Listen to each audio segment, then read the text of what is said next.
হাই কেনেকুৱা সকলো ভালে আছে চাগে ন এইমাত্ৰ সেই ঘৰ পাইছোহি ৰাতি এতিয়া 1টা বাজিছে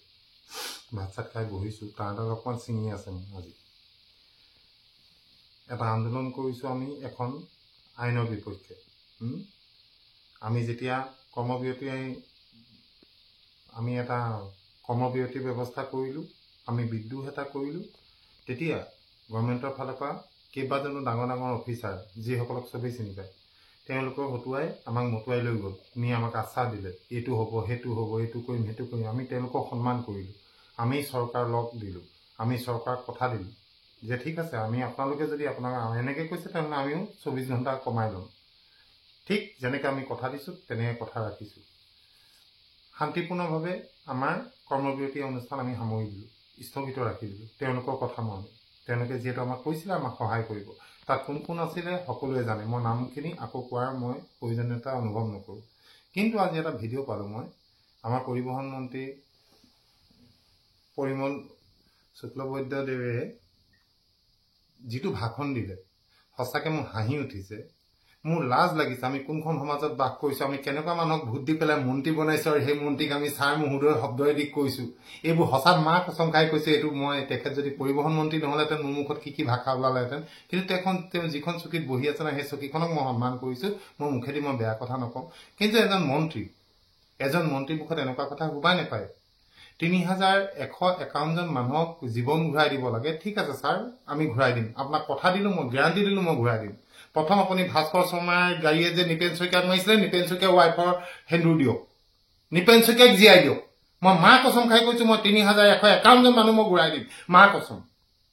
মই আপোনাক গ্যাৰাণ্টি দিলোঁ আমাৰ গোটেই চালকসন্তাই মিলি আমি 3151জন মানুহ ঘূৰাই দিম আপুনি খালি ছাৰ তাৰ আগত এজন ঘূৰাই দিয়ক আপুনি নিপেন শইকীয়াক ঘূৰাই দিয়ক আৰু তেওঁ ৱাইফৰ হিৰত আপুনি সেন্দুৰ আনি দিয়ক যদি আইন হয় চবৰে কাৰণে হয় হিট এণ্ড ৰান তেওঁ কৰিছিলে তেওঁ ওপৰত মান পাতক আপুনি এজন মন্ত্ৰী পাহৰি গ'ল আপুনি কোন হয় আপুনি এজন মন্ত্ৰী আপোনাৰ মুখৰ প্ৰতিটো শব্দৰ ভেলু আছে ইমান তুলুঙাকে আপোনালোকে কথা কেনেকৈ ক'ব পাৰে মোৰ হাঁহি উঠিছে আপোনাক কোন কেইজন মানুহে ভোট দি জিকাইছিলে আৰু মই বুজি নাপাওঁ হিমন্ত বিশ্ব শৰ্মা ডাঙৰীয়া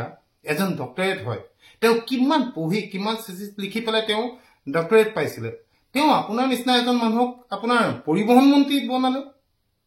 য'ত তেওঁ নিজে নাজানে তেওঁ কি কৈ আছে আটাইতকৈ হাঁহি উঠিছে মোৰ তাত আপুনি ভাবিছে আপোনাৰ এইবোৰ কথা শুনি আমি জুই জ্বলিম আমি আন্দোলন কৰিম আমি কৰ্মবিৰতি কৰিম না এতিয়া নকৰোঁ কৰ্মবিৰতি কৰিম অকল আইন বাতিলৰ কাৰণে আইন সংশোধনৰ কাৰণে আপোনাৰ কথাখিনি কোনো ভেলু নাই মই আজিৰ পৰা এটাই জানিম যে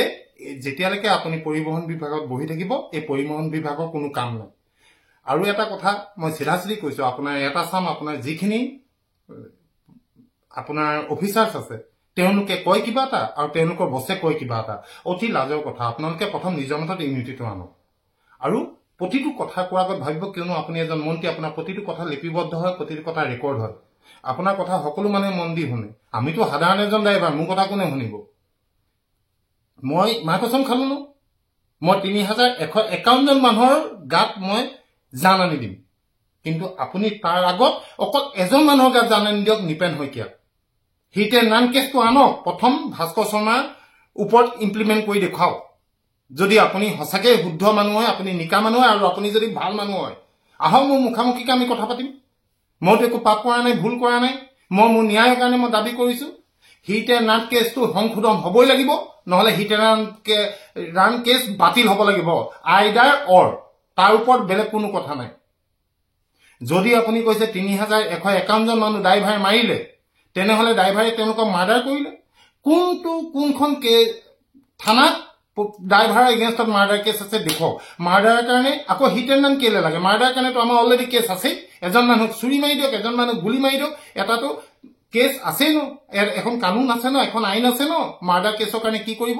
আকৌ এক্সট্ৰা হিট এণ্ড ৰান কেলে লাগে সেইটো মাৰ্ডাৰ কেছতে ড্ৰাইভাৰখিনিক ফচাই দিয়ক মোক খালি আপুনি প্ৰমাণ কৰি দেখুৱাওক 3151জন মানুহ কোনকেইজন ড্ৰাইভাৰে মাৰ্ডাৰ কৰিলে আৰু ক'ত কেছ সন্নিৱিষ্ট হৈ আছে